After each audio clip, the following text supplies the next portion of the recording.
podcast by two guys who know nothing about comedy nor game design, but a lot about adventure games. I'm Trevor Scott, and this is Ben. Hi. I threw myself for a weird departure from our usual intro. Yep. But that's last couple of weeks we've been doing adventure game stuff because we're really into it. Really into the adventure games. We're just into it. Yeah. There's an adventure game jam coming up in a month and a half, and we've sort of been throwing around ideas. We're actually started building a game based on an idea from last week that we discussed, which, we'll reveal when we're ready to do so. But we've done more than just procrastinate on it and come up with a slight puzzle tree. So, I say procrastinate on it, but we've actually done some artwork, which we're not artists. We've got like some pretty cool tools in place. Yeah. We can talk about that a bit more when we're a bit further along. But in the meantime, since we've been having so much fun with it, we're going to do some more adventure game designs tonight. And if we feel like we've hit something good, we'll do a deep dive. Otherwise, we'll just kick do what we kind of normally do. Yeah, and do what we normally do. So this, just to sort of clarify, I don't know that we've done this in previous weeks, but we're generally in the mode of the sort of old LucasArts style point and click adventure games. As much as we do, as much as we grew up on Sierra, they have some inherent flaws, which is multiple deaths and you can lock yourself out of puzzles and. Yeah.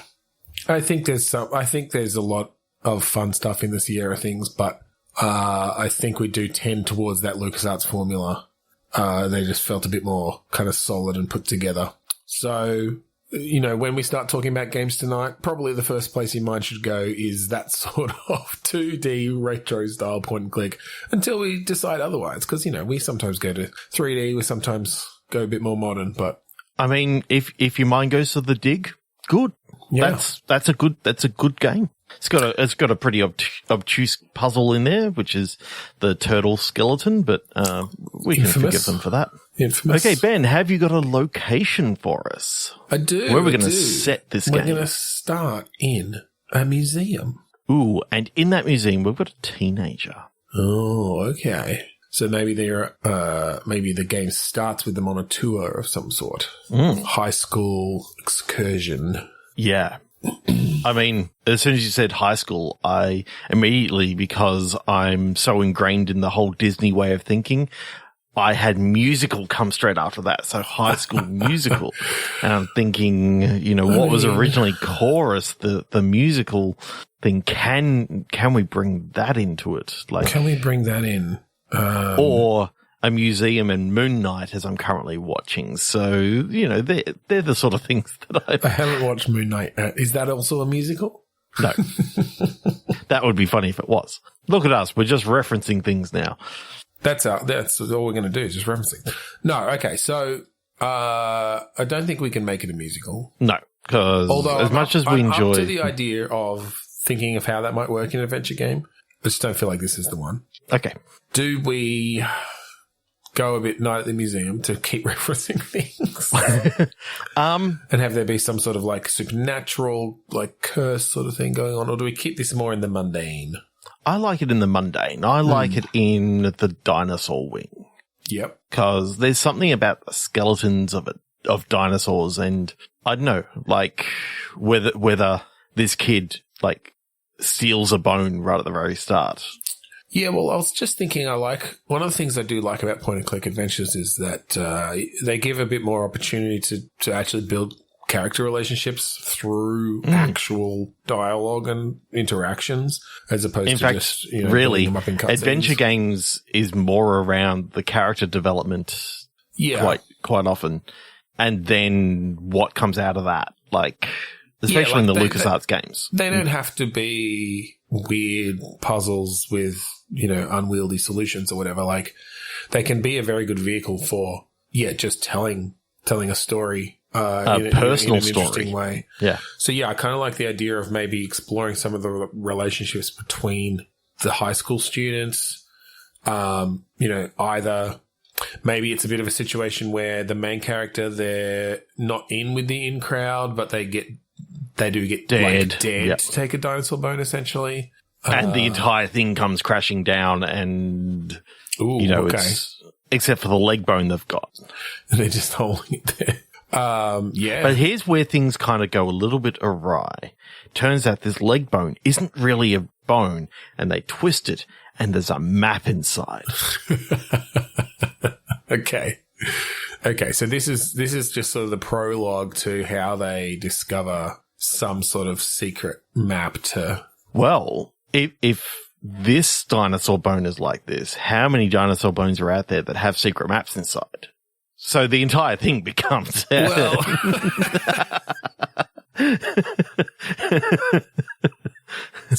Maybe it's a partial map.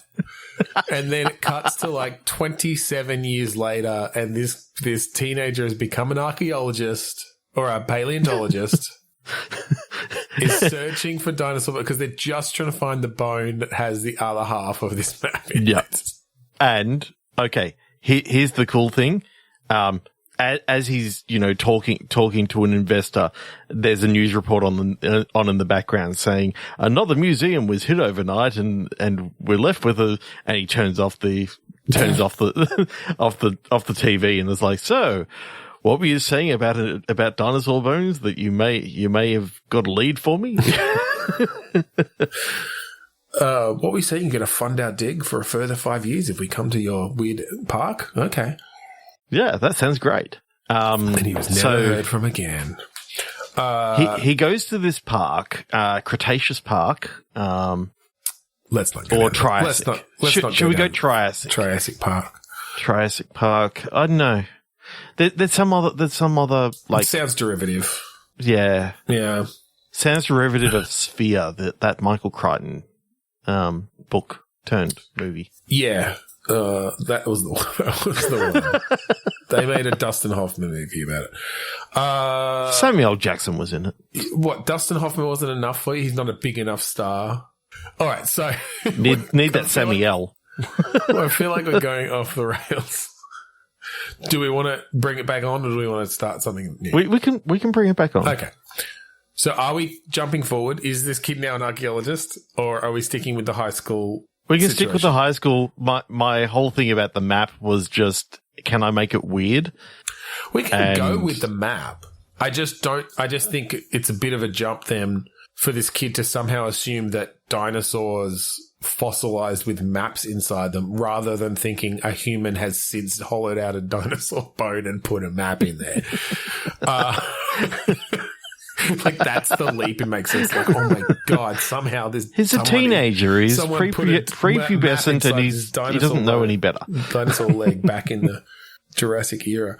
It must be a time traveler. It's a time travel adventure. Except it only goes forwards. Jesus Christ. Wait, the game is a time travel adventure, but only with forward time travel? Only with forward time travel, and it goes forward in 1 second increments. 1 second per second. Exactly. I do like the idea of a time travel story where someone is desperately trying to get back to the past, but all they've got is a time machine that takes them forward. Or it's essentially not even a time machine. It's like some sort of stasis machine. It's just a box. No, I'm talking about that they actually don't age. I don't mean that they sit in a box for 30 years. But there's something tragic about skipping. It's almost like the movie Click, right? Oh, yeah, yeah. There's something tragic about skipping through time and not enjoying what's there in front of you. Not experiencing what's there. It's like, no, they haven't. Nobody's invented like backwards time travel yet. Okay, let's go forward another 100 years, and just like skipping so much of society and so much stuff. Okay, so inside the dinosaur bones is one half of the plans to a time machine, and that half of the plans is for forward travel only. Oh my God, yes, okay. But the only way it could have gotten there is with someone traveling back, right? Yeah, because no one has, you cannot find like any reference to any other time machine. And this time machine, it works. It's kind of like, you could skip forward in time. Yeah. The forward time machine works. I like okay, here's my broad strokes for it that would sort of set the overall arc and really make it this tragedy. Is yes, this kid finds this forward time machine inside a bone, uses it for fun for a bit, but then, skips forward so much that they realize. Does he make it in metalwork? Yeah. Sure. Let me just He makes it at school. Yeah. Because that makes sense. Yeah, sure. Yes. And I think he first just skips through, jumps through small things, like a week into the future because, the girl that he likes he's gonna go on a date or something, and then, I don't know, skips forward longer, but then realizes, now he's behind in school, he's been going missing all this time. It's not like Click where he's on fucking autopilot. No, he's literally physically jumping forward in time. And so now he's jumping until the point that I think he misses the last moments with his parent. He jumps forward 10 years because he, needs to find something and both his parents have died. It's oh shit, now what have I done? Okay. And then he's basically becoming this lone wanderer, and we follow him as he jumps forward because now I need to find the person. I need to find the time when this time travel was invented so that I can, use backward time travel to go back and not miss out on my entire life. And see his parents again and his friends and whatever. So he's jumping forward through time, never finds this person, finally realizes, now that he's used it so much, he understands the concept so much, he realizes maybe it's him. He has to invent it. But then he invents it and he figures out that through some law of the universe, you can only jump back in 1,000-year increments or something, or 10,000-year increments or whatever. But the power would actually need to jump back will actually destroy the world. No, I think... No, because I like that idea that, it's the choice of... No, because where I was going... I was going with this is that he can jump back, and he knows he actually has to jump back because he's the one who put the blueprint there in the first place. But the materials aren't there and the tools aren't there, and he can't take them back with him because of the way time travel works to build the forward machine once he's there. So literally he's going to have to go back to the Jurassic period and just die there. That's it. That he has to live out the rest of his life in the past, in the Jurassic era. And that's why it's a tragedy, right? He can't, he spends all this time trying to find his way back to his life only to discover it's completely not possible and that it was all his fault in the first place who even kicked it off, which is, a very time travel-y trope, to have that sort of, and it looks like it's been torn in half because, as he drew the whole thing, he got into a tug of war match with a dinosaur. Yeah. And it just made it a little tear, but they got just the tiniest little bit, and it made it look like it was... he did try to draw up both versions of it or something, but, and then maybe he had second, he's no, I can't, if I send forward the backwards one as well, it's going to be useless to them. They're going to find themselves at the dawn of the planet, I must destroy this and not put it into the leg of that Stegosaurus over there. Yeah, I don't know how he got it into the leg. That's just a... he's now waiting for a Stegosaurus to die and hollowing out their leg bone before it goes into the tar or whatever that fucking fossil, that kept it preserved for fossilization. I don't know. But he does actually see that they're all feathered, and he goes, "Oh, they were right." As he falls into the tar pit. As he falls into the tar pit. And then it jumps forward back to the original scene where now not only is that Stegosaurus there that the kid ends up stealing, but there's a fossilized human there next to them, with a big question mark next to it. How could this be? Is this the missing link? Yeah. They seem... How do we jump from, Homo erectus to... this missing link? He had on this fine leather jacket. He had on this fine leather jacket. All right. On that note, let's move to a new idea. Okay. The location is a vintage shop. Ooh. The shop itself is vintage, or it sells vintage things? I'm thinking it's a pawn shop. that it's Okay. because there's something about a pawn shop and the stories behind the actual items that are in the shop. Yeah, well, we've done something similar to that before where we had, but that was across the life of like someone building up a pawn shop, and there was, I think it was a bit more systems based, although we brought in a lot of that story based stuff. But doing it in a more traditional point and click manner could be quite interesting.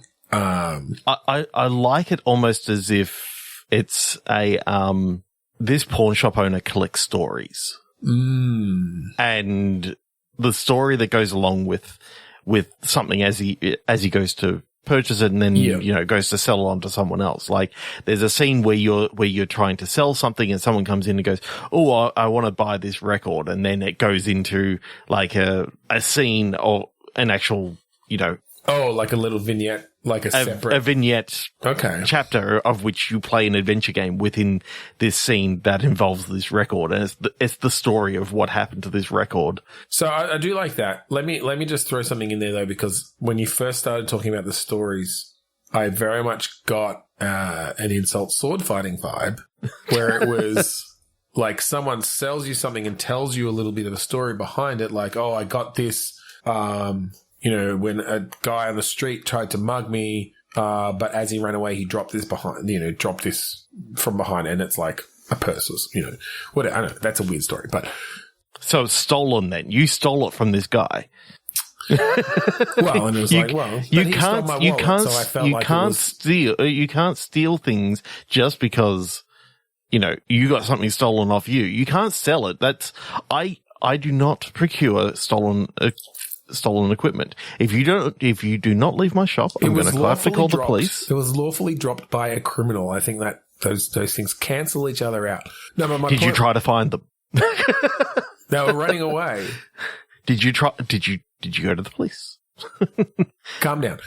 What my point was that you could then that you then want to. You're now trying to find the right object to attach that story to sell it onto the next person. Or to like almost more appropriately, like upsell that story to sell it on. You don't want to use it on the same object, because maybe that object's worth fuck all. But if you can use that story to sell, a golden spoon set or something, I don't know.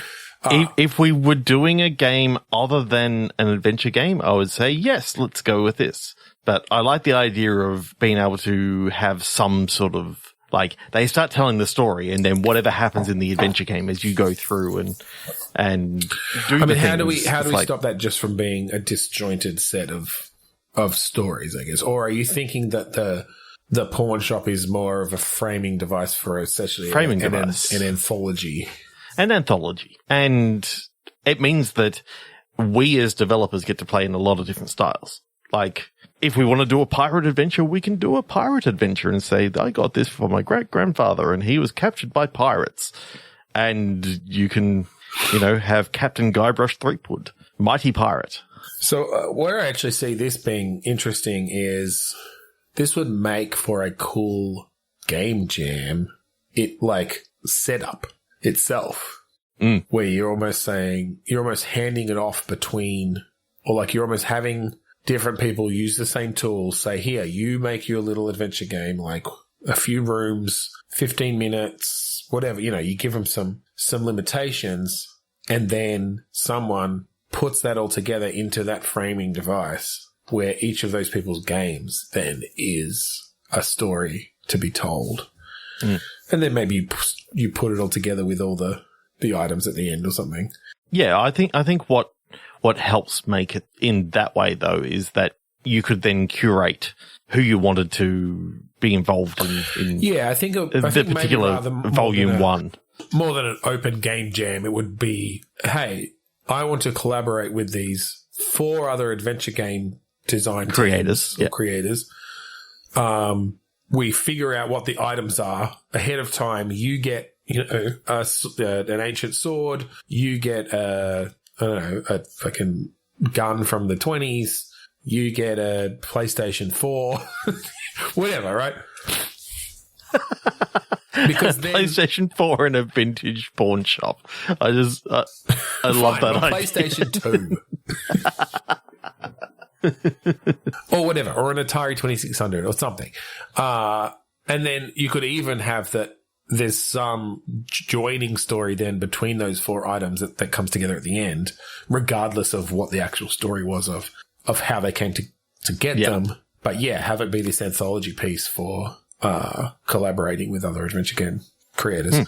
Well, look, once we're established, once we've released a couple of games, maybe we can come back to this idea and pitch it to other people in the community. Yeah, and I like to call it needful things. Because that's definitely not a property that's been... Nobody's used that before. Kingful things. All right. And it's called Porn Quest. Yes. Just to clarify, PAWM. Yes, the chess piece, not the erotic literature. All right. For this one, we are on a life raft. Really? Now, this is a life raft. Interesting start. Now, the whole game doesn't have to take place on the life raft. No. I do like it's a Life of Pi situation. I do like the idea of starting on a life raft. Is this Life of Pi the adventure game? Life of Pi, the adventure game, and you just have to have dialogue with the tiger. Yes. And a dolphin that lived for 122 years. Nobody's going to get that right.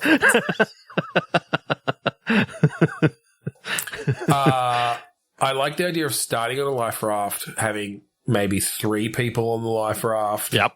And then perhaps you wake up and one of them's missing and the other one's got a full belly. I mean, maybe. I think this feels more like a comedic game. So, but I mean, I think having that limitation of being on a life raft for at least some of the puzzles is interesting. I think you can perhaps have, you've got a few things in the raft that you save from the ship that went down. You can maybe have some debris that goes past, that you manage to utilize in some way. But yeah, having it be, and I mean, that's a very adventure gamey thing as well, to just give you, here is the thing, there's a very limited amount of things you can click on, essentially. Solve the puzzle. I think that's quite an appealing part of point and click adventures. So what happened? I feel like this is modern day. Yep. You drank too much seawater and you're hallucinating the entire thing. Oh, sorry. That's the surprise ending. Well, maybe the surprise ending is not that you drank too much seawater. It's just that you drank too much on a cruise. It's that you can drink too much seawater, and the more that you drink, the more you hallucinate. So that's just a choice that, you can still play through the game, but just to make it harder on the developer, so they have to come up with hallucinated versions of everything. 7 levels of hallucination before they die. Oh my god! So we basically have to make the same game 7 times. It's just extra dialogue trees. You still got the same game. Oh, you don't see, people don't look different. Nothing looks different. Oh, there's extra things on their head. There's tentacles and shit growing. On their head. There's tentacles and shit growing out of the back of their head, and their dialogue tree I feel like you're trying to make it weird. Okay. I should stop trying to be weird. Well, I think for weird's sake. Yes, for weird's sake. I'm fine with weird as long as it, works for the story. As long as it works within the story. Don't ruin my idea that I've got with drinking seawater, which people need to know that you don't drink seawater. I think drinking seawater is fine as a thing you can do.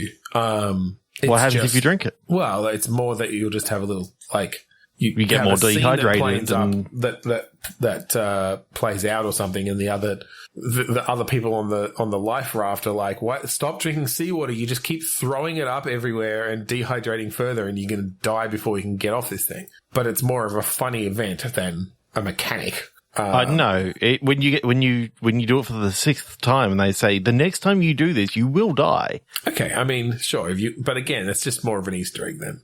That you can just end the game. It turns out that it's required because the rest of the game takes place in the afterlife. So it's really the only solution left is to do the thing that it seems like the game is doesn't want you to not to do.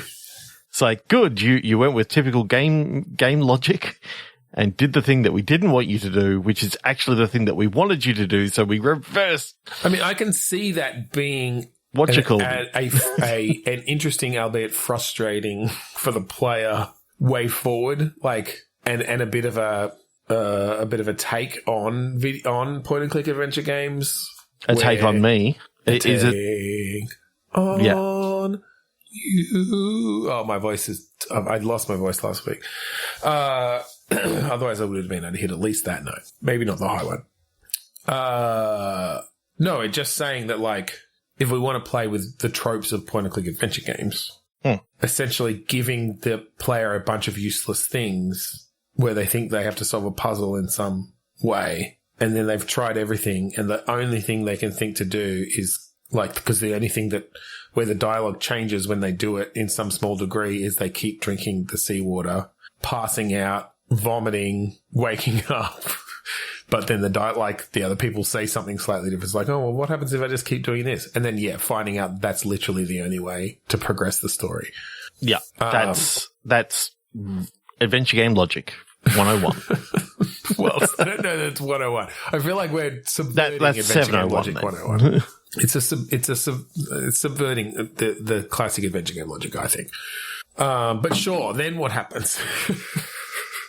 Then what happens is, you die, and then your whole thing is to find out who actually murdered you, because that's right, you were murdered. You were placed on this life raft by someone, and they knew that this one would get lost because they turned off the transponder, and you find that out. Like St. Peter tells you? Yes. He goes, there was some dude that turned off your transponder. That's why you died. And so you just you just punch St. Peter and you go, well, I'm not staying here then. I need to avenge my death. You jump off the cloud. Yeah. And then it's that whole, you take over someone else's body and. Yeah. Yeah. Now it's a possession style. Yeah. Just not like Ghost Dad, because Bill Cosby's weird. Understatement. Yeah. No, I wasn't going to go to Ghost Dad. I was thinking maybe more a Heart and Souls. Is that? Yeah, that's what it was. Heart and Soul with Robert Downey Jr. Slightly before all the drugs. Was it? I don't know. Yeah, I guess so. Okay, I've got two choices for you for our next location. All right, we're just abandoning this one. Abandon ship. Okay, go on. So, choice 1, trailer home. Okay. Choice 2, the afterlife. Which is... I mean... I feel like we just did that one. It may have been why I brought it up, because it came up. But no, I like trailer home. That's... although, I just clicked and got a relationship of demon/exorcist, which I feel like could be fun. If you were the demon, definitely. I mean, either way. But I do like the idea of you find yourself in a summoning circle as some amateur, demon. No, I mean that some amateur demonologist occultist has managed to, do the ritual correctly and summon you there, and then is completely out of their depth. But you can't, but you're limited in what you can do. It's basically dialogue puzzles at that point, because you have to make them slip up so that you can escape the circle. Yeah, okay. So, and even when you can escape the circle, I think you're actually bound to an amulet around their neck. So that when they leave, or this is just the setup of all you want to do is for them to release you so you can go back home to your wife and kids in the demon realm, and it becomes a humorous sitcom-esque set in, story in demon world. So I like the idea of the odd couple, two groups that are, two people that aren't meant to get along. So a demon and a priest. Ooh. No. Well, no, let's not go the priest. I don't want to go the religious. No. Okay. Maybe not religious, but I think here we go. I think you get summoned. That's where that's how the game starts. But it's like fucking teenage metalheads, right? Who think it's funny and cool to summon a demon. They found some ritual, but it worked. And so your first puzzles are you've got obviously some dialogue and stuff that's funny, and you're talking to them, you scream, whatever. You can look around the room. You have to convince them to break the circle in some way. But as they do that, they do it by like, one of them falls through the circle, breaks the circle, but then they get brought back to the fucking demon realm with you. And so that's where the Odd Couple stuff starts, is you've got just this Earth teenager and you have to like bring him home to your wife and explain that you've got this orphaned kid. And that's where the shenanigans start. Okay, so my shenanigans. So we can choose out of these two shenanigans scenarios. Shenanigan me. They break the thing in the circle, but the demon didn't realize that they actually used this amulet to do the majority of the like summoning ritual. Yeah, which has actually meant that he was never bound by the circle. He just didn't want to touch the edge because, you know, he knows what it's like if you touch the edge of a summoning circle. He's actually bound to the amulet. So he can't actually touch things in the real world, but the teenager has to help him sort of break the curse of this amulet now, or he'll just haunt the teenager for the rest of their life. So the Odd Couple comes from the fact that the demon can't do shit, but the teenager has to, you know, be his hands and legs and to get him places to finally get him home. I like both of these ideas because I like the idea of exploring the mundane world of the demon realm and the frustration with just like every few days getting summoned down to Earth because some other fucker is like, because your ritual has gotten around on the internet. And every time that you try to organize it to take the kid in with you, it doesn't work. Yeah. Because you have to have your own, like you have to be in a circle yourself with the kid. Otherwise, it just takes you, you know, come up with some techno, demo, occulto babble. I think it's so funny. Like, he wakes up one day, realizes that his kids have drawn a circle around his body again. He goes, "Oh, not again." He just gets popped back into life. And it's the thing that his kids do all the time. They just, like, he'll be sitting on the toilet, they'll just draw a circle around his feet. Wait, what? Because what happens when that, is this in the demon realm? Yeah, I like the fact that his kids are creating the circle on his side, and therefore, like, does that send him through to the? It basically creates a conduit between the two circles. Right. Yeah, they basically just, whenever they want him, they've learned to summon him because they've got access to the Earth internet where someone somehow got the ritual out. Maybe the whole thing, because you know, and we've actually done this in a previous game before, but you know how the whole thing around demons is like you have to know their true name or something, and that's part of the ritual to summon them. The whole game is you trying to go through the official name change process in the demon world. Like that's your end goal, is just fucking getting the piece of paper that officially changes your name, which means they can't, like, essentially that ritual becomes null and void, because What's his name? Leaked. Eric. No, it's got to be Eric the demon. He wants to change it to Eric because that'll be less likely. It's like, it's something close, but not quite like, it's like Beelzebub or something. Like it's close to Beelzebub, and people are actually Beetlebob. It's Beetlebob. Beetlebob, yeah. It's much less cool than even Beelzebub. It's Beetlebob, and people like think that it's just a misprint in the ritual, but when they actually say it's drunk teenagers who keep on going, "Hey, go to Beetlebob." Yeah, exactly. Like it's people slurring their words when they try to summon Satan. But Beelzebub actually went through a name change process many years ago himself. Little does anybody know, his name they're never going to get Andre. Is now Andre, the fallen one. But having said that, I do like the idea of the invisible demon in the human world as well. So maybe that's a sequel, or maybe it's just like part of the same series, but it's a different demon, or something. Because I mean, yeah, maybe in that first game we don't bother with the whole teenager gets brought into the demon world thing. It's more just the story of Beetlebob trying to get his name changed, having to constantly deal with these summonings into Earth. And every time he does get summoned, the form that he was filling out and in the line to hand in gets burnt up. Yes. Well, that's a joke that we use at least once, is that literally he gets as far as, like, I think he's trying to go through all these different ways of just getting the form in. And yes, one of them is waiting in line. He's nearly at the front, gets summoned. He watches the fucking thing burn up in front of him as the summoning process happens. Another one is he tries to fill it out online, but, there's some disruption with the demon internet, or the kids are all playing Fortnite because that's in hell. Because that's in the demon realm. I don't know. Wouldn't that be Fort Day? I was nearly wearing that, but then that sounded dumb. I don't know. But yes, it's Castle Day, different Fortnite. different ways that he just fails at it. And then I don't know how he eventually succeeds. Maybe he just has to, like, bribe the fucking clerk in some way.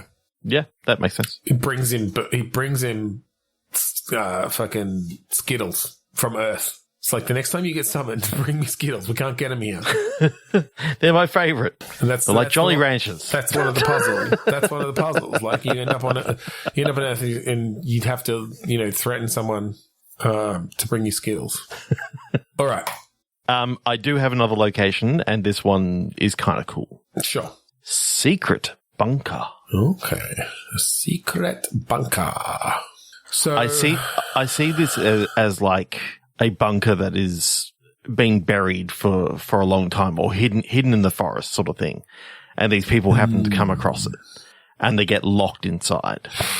Okay, so is this like a psychological thriller? Do we go a bit more serious? Or it's a how the fuck do we get out of this sort of... Well, that would be psychologically thrilling. Yes. To sit through. So go a bit more serious with this one. Go a bit more... less wacky. Less wacky. It's, there's a certain amount of air in there. There's a certain amount of supplies. Do you maybe...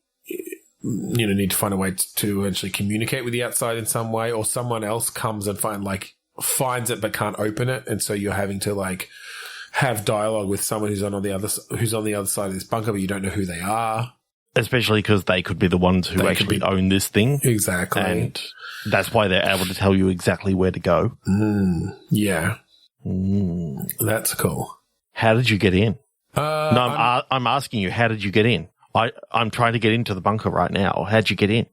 Well, it was open when we got here. There was a ladder. No, that can't be right. That can't be right. Yeah. The ladder, we just climbed down the ladder, and the door, like, it was almost like there was a sensor. The door closed shut behind us and locked, and we can't find any way to get out. Exactly. On the GJ 5000, it's got a sensor, and it should have closed on whoever left this place on their way out. It should have closed, and then my code should be, the code that I've got right here should be working, and it's not. What did you touch anything when you went in? You know an awfully lot about this bunker for a random passerby in this deserted I'm a forest. bunker salesman from the GJ 5000. Like, I'm a salesman, so I know everything about the GJ. What's the next one up in the range? See, that's where they get you. It's the 8000. And what's good about that one? It's got soup cans. It's got soup cans. The bunker. I thought we were just talking about the door. Okay. No. The whole bunker, right? The whole bunker comes with a bit like a GJ 8000 soup cans, like thrown in. Doesn't really seem like a feature of the bunker itself. More like a deal to buy it. Are you really a bunker salesman? Yes, I am. Of course I am. I know everything about this bunker, backwards and forwards. To your left, you will see... How do you know where I'm standing? So I like this idea as a thriller. I think you're down there with one other person. Yes. There's definitely a gun down there. I want some tense moments where, like, it seems like maybe they're the person who took you there because they wanted to convince you of something, or they were trying to, it's this, like, gaslighting, you feel like they're gaslighting you. You feel like you don't know what's going on. There's the person outside. Who the fuck are they? The person who's in here with you, you thought you knew them, but they're saying things that don't make sense to you or for what you thought you knew about them. Really making it this tense. I think it would be a relatively short game. And it's, again, it's the single location. So, keep it low in scope to build it.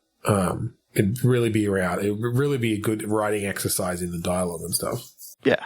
And of course the whole scene where you realize that this isn't actually the GJ 5000. This is actually the 8001 model that has one extra soup can.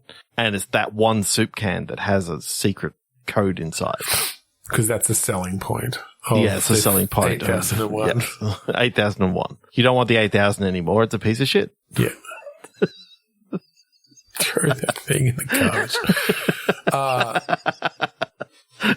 But it turns out that in all of the chaos and the uncertainty around this other person that was in there, you caved their skull in with that can. And that the code is now sullied and you can't actually get it out. And then finally, the person who's outside does get the door open. You find out it was their bunker the whole time. The whole thing was a misunderstanding.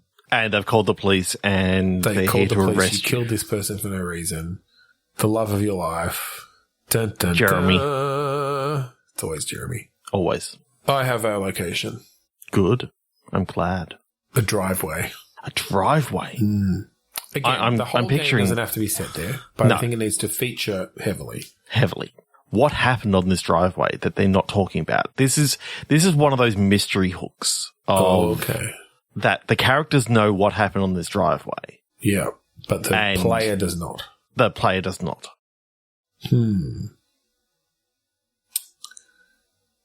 What could happen on a driveway other than someone being hit by a car? I feel like that's the most logical option. They got their ass beat in pickup basketball so badly that so you go a little bit, okay. All right, I like that. Maybe this is like after a dinner party, these few people are out on the driveway having drinks, and maybe they're siblings. Mm-hmm. I do like this idea of kind of revealing a shared history that they're all aware of, but we aren't. And so, yes, there was the great event that they discussed, that keeps coming up. And it was this epic basketball tournament from their youth. Yeah. I like that. It's like a casual little thing. And then I think with this one, you can expand it beyond the driveway. Yeah. Backyard's in play, the kitchen. Yeah, the backyard, the kitchen, the dining room. Like, I do like this idea of sort of a casual dinner party going on where it's like that post-dinner, people are just hanging out in groups, and it's sort of just exploring the relationships again between these friends and family. Some are siblings, some are just friends, like some, one or two couples have kids who are playing a board game over here, or like sitting watching one kid playing on a Nintendo Switch or whatever, like the classic kind of things that happen of an evening, and just really evoking that sense of just a comfortable evening. Now, where the story comes in, I don't know, or the puzzles. Perhaps it's just around there's an announcement to be made, or there's like some big news, or there's someone's hiding, like maybe these secrets start coming out throughout the game. Yeah. Where it's first it does seem like, or maybe we make it feel like, it seems like initially it's like, oh, everyone really likes each other, everyone's really comfortable. Then as you play, like there are these hooks that come in where the player doesn't know about them. And in some cases, some of the characters don't know about them. But it seems like there's something suspicious going on, or like, oh, there are cracks. They're actually here in these relationships. But then it does turn out that like, oh, the big awful thing that happened on the driveway, you finally reveal was just the pickup basketball game that they're still talking about 15 years later. And the secret that someone's keeping is just that they're pregnant and they didn't want everyone to know yet. Or like it's actually all these good things, or just there's not, like, it's not sinister as it seems. That is kind of cool. Again, just sort of feels like a fun writing exercise, which I think so many of these adventure games They really are. The format just lends itself to telling those sorts of stories. Okay, I have a location. Okay. Bloodstream. Bloodstream. Yes. Okay, do we think this is a literal stream of blood? Is it a stream that's just called bloodstream? Is it actually an internet thing and you're connecting to the bloodstream, which is like a stream? Are you actually kind of in the bloodstream itself? Like, oh, right, in the bloodstream, like a you're a white blood cell who's trying to repair damage and you're what was that fucking? What was the Osmosis Jones? You're in an Osmosis Jones situation. I was like, Dr. Osmosis? No, that's the name.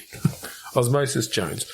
You're inside Bill Murray's body. Yeah, so there's lots of different ways that we could take this. I'm almost sort of thinking, can you take this that it's like a train station or something like that? It turns out that everything that is going on in this subway and all that sort of stuff is effectively you're just part of the circulatory system of this. Well, I guess how obvious do we make it initially? Do we have it that I kind of like the idea that they're humans, but they're all wearing uniforms, right, for their different roles in the body, and you can make that fairly obvious up front. I don't know that it's a reveal or anything that this is where you are. Like you got workmen that are kind of like they're the platelets and all that sort of stuff. Yeah, and they're carrying like bags of sand. Of like they look like bags of sand, but they're oxygen, right? Like they're transport or whatever. Platelets. You said platelets. I was thinking red blood cells.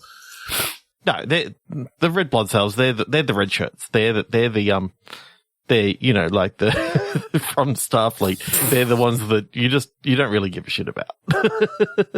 But anyway, they are like they go around just with their mouths puffed out. Like that's where they're carrying the oxygen. And like if you talk to them, they're like, fuck, now I've got to go back to the lines.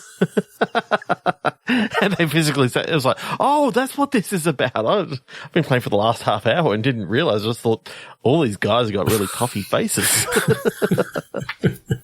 Look, that's a fun setup. What is this about you who spent all your time in, I don't know, where are you? Are you like in one of the fucking chambers of the heart or something, and that's why it's so busy there because you've got blood cells coming and going and all the different, or... I know, I kind of like the idea that you are a white blood cell who sort of...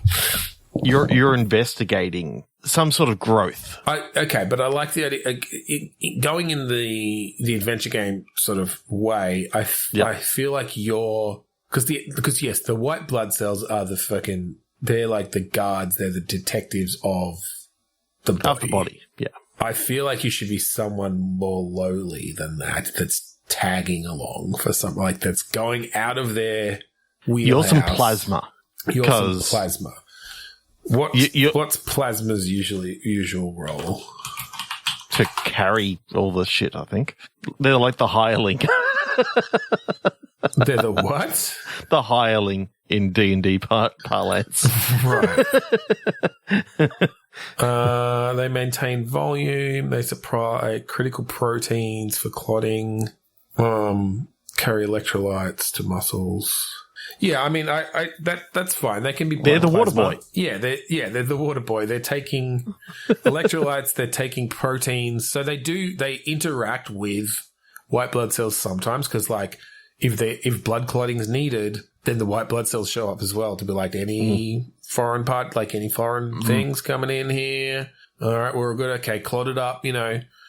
Get that closed up. They're almost like the supervisors for the workmen that are just like, we know what we're doing. We're just putting some bricks down and look at like brick and mortar to. I thought you were going to say Brick and Morty. Brick and Morty. I was just thinking that before you said it. I was like, oh, brick and mortar sounds a lot like Rick and Morty. I wonder if they did that on purpose. The same sort of vibe to it. But you bring the mortar basically. Like you're the. You bring the glue. You bring for it or whatever. But in this case, you've been. I don't know. Maybe you like piss off a white blood or I don't know, or make friends with a white blood cell, and they're like, "Hey, you want to do a ride along?" Basically, and I need someone to carry my electrolytes. Do you want to have a ride along? yeah, I kind of like the idea that, you know, these things that this white blood cell is investigating, that you start maybe pointing out, no, this isn't right. You shouldn't be doing this, is all about cancer and the fact that, you know, the white blood cells are attacking the body. Well, it's like autoimmune. Well, it doesn't see it as something different to the body at first. Yeah. And so therefore lets it grow and grow and grow. And then all of a sudden it's like, hang on now. And you can have that sort of change in the, Right. Well, okay. Well, maybe with cancer, but I kind of like the idea, because with an autoimmune disorder, that's the white blood cells attacking the body itself. And there's a really interesting analogy there with like crooked cops. Just shooting up the tunnel. or it may not be that they're directly attacking it, but they're like directing the other workers and stuff to be like, brick up this tunnel. We don't need it. Yeah, like brick up this tunnel, like clot this area, you know, all right, we need a hole through here. Or what, you know, yeah, basically like destroying the body in some way. And you, as this lowly plasma, are the one who has to like reveal it in some way and make it known to the authorities, which I guess is the brain. The brain or the nervous system or whatever. Like, I think the nervous system is like the communication system that talks to whoever is up there in the brain. It's just a telegram system. Yeah, like, yeah. Or Morse code. And so it becomes this huge, it's this like mystery thriller sort of thing then of now you're on the run because the crooked cops are after you, the crooked blood cells, white blood cells, and it's about finding your way through the body to get this information to the brain of you have an autoimmune disorder. Okay. I've got a new idea that we're going to quickly do. All right. And it's based off of an idea that we've done in the past. Okay. Quick fire round. You get a location and you get to sort of give like a quick 30 spiel. Seconds to give a spiel. All right. Yep. And then this will finish off the episode. Okay. You go first? You go first? I can go first, even though I just had the last one. Oh, okay. I thought you had one that you were going with. Okay. Our location is a hot tub. A hot tub? Hot tub. Okay. So the idea being is, you know, you're having to work out how to get the hot tub working because you've got a hot date coming. So it's a new hot tub and it's all about it's just all about solving how to get this hot tub to the right temperature, the right amount of bubbles. Yeah, and not travel in time and space. Like hot tub time machine. Accidentally create a hot tub time machine. Yeah. And maybe the whole adventure game is the fact that it is actually the hot tub from Hot Tub Time Machine. You're just trying to configure it to not go back in time because you just want to use it as a regular hot tub. Got it. All right. Mine is a daycare. I think this is ripe for baby humor. Babies escaping. Yep. Either escaping or just their day to day. It's like, you know, little Jimmy gets dropped in there with his dummy in his mouth and everyone's like, oh, hey, Jimmy, another day, another bottle. Yeah, how's it going today? You know, everything good at home? You know, it's almost like a workplace. It's like The Office. It's like The Office, but in a daycare. Cool. Car dealership. Lots of dialogue puzzles on trying to sell these shitty cars to these unsuspecting people. Cool. Because you are you're actually Matilda's father. Oh, okay. You're really dodgy. Yeah. That's why people don't want to buy off you. Because you keep putting like sawdust in the gas tank, whatever. Or it was the transmission, wasn't it? So transmission. I don't know how cars work. Neither do I. Bunk beds. Okay. I like this one. So you're a sibling. Your siblings. Let's say two girls, one older, one younger. The younger one is scared of 30 minutes older than the other. No. I'm like 4 years or something. The younger one is scared of the monsters under the bed. And then the monsters show up and there's puzzles and dialogue things. And she really shouldn't have been on the top. I mean, it just made the doorway just bigger. Yeah, when the monster's under the bed, under the top bunk of the bed, then you've really fucked over your sibling. Yeah. Because your sibling just gets turned into a monster. I mean, that's just how it works. Yeah, it gets like sucked into the portal or whatever. Yep. Yeah. Ice Cave. So you're on the planet Hoth and you're hanging upside down and there's a lightsaber just over here and you've got to like try and get out of the situation. So it's like that sounds like a pretty good adventure game. Force on lightsaber. Exactly. Or pull lightsaber because you got force pull. Force pull, yeah. Comic-Con. It's vibes of Thimbleweed Park in a way because they had their con, but it's around. I can't think of a way to make Comic-Con interesting for an adventure game. Other than, because you know why? Because my mind is stuck on fucking Garfield Con where there was a murder that we did with was that with Mitchell Lowe from? Yeah, I think so. Sifted. So I've got a cave with bats in it, also known as a bat cave. So I see that you're just looking for an albino bat in this bat cave, but there's so many bats that it's just really, really hard to see. And there's something about there's some like shark repellent and stuff like that in there as well. Okay, he's throwing in some Batman stuff now. There's a giant bomb that you have to run around with. All right, and I think final one. Oh, damn it! Do you have another good one? It's all right. All right, one more round. So I have an airport gate, which I think is kind of cool. I think there could be some interesting comings and goings. Or you're just trying to get through the airport. Because there's always all sorts of fucking shit fuckery that happens as you try to get to your gate. Yes. On time, and solving point and click puzzles and dialogue puzzles with belligerent people in the security line. Yeah. Yeah. And my final one is University Corridor. Okay. There's something about... I'm picturing this as like the corridor of like a dorm room. Where you've got they've all got their like whiteboards on the doors and you can go talking to the different people. Like you don't actually ever go into any of the rooms, but you see a little bit into each room as you have discussions with the different people on the dorm. Yeah. So it's that sort of thing of you're actually trying to find like, I don't know, maybe your brother, you're in like an unfamiliar dorm. You're in an unfamiliar dorm and you're trying to find your brother and, you're just a young high school girl that, on university for the first time visiting your brother and you cannot find his room and you know that he's on this dorm somewhere. I do like the idea of just fleshing out characters and relationships just through these discussions that happen as you like knock on different people's doors or run into people in the hallway. Yeah. That's cool. All right. Well, I think that will do it for tonight and another adventure game filled episode.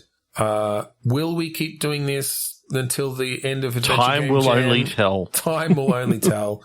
It's fun for us, so hopefully it's fun for you. And I make lots of weird references. If you can tell me where some of these references came from tonight, then you will get a prize. On Twitter. Then you will get a prize like of my acknowledgement. I will like your tweet, and I may even reply to your tweet, which I never reply on Twitter. So that's like Trevor is a Twitter lurker. Yes, as am I for the most part. I'm always around. He reads every tweet. Ever. So if you want to find our previous episodes, go to podchaser.com/bitstorm. All of our previous episodes are there. Leave us a review. Leave us a review on this episode if you like. Tell us what you thought of it, what ideas you might have for some of the prompts. Or even if you're just interested in hearing what we're doing with our own adventure game that we're working on.